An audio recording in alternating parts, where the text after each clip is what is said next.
Deactivate Messenger account.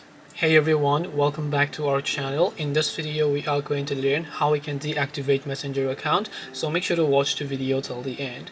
First thing you have to understand here is that your Messenger account comes from your Facebook account. So you trying to say deactivating Messenger account basically means that you have to deactivate your Facebook account as a whole. Now you can do this using the Messenger app by just tapping on the three lines option from here, and once done you can just tap on this little gear icon here. After that, scroll down and simply go to this option called Account Center.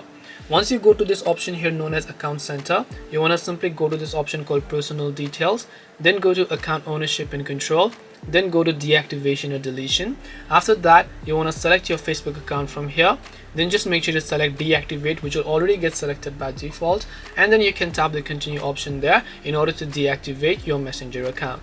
That's all it takes to deactivate Messenger. The only catch here is that you can't just deactivate Messenger and keep Facebook. You have to deactivate both. You can definitely deactivate Facebook and keep Messenger, but you can't do the other way around. So I hope this video helped you. If you have any questions, feel free to leave them down. Thank you for watching and see you in the next video.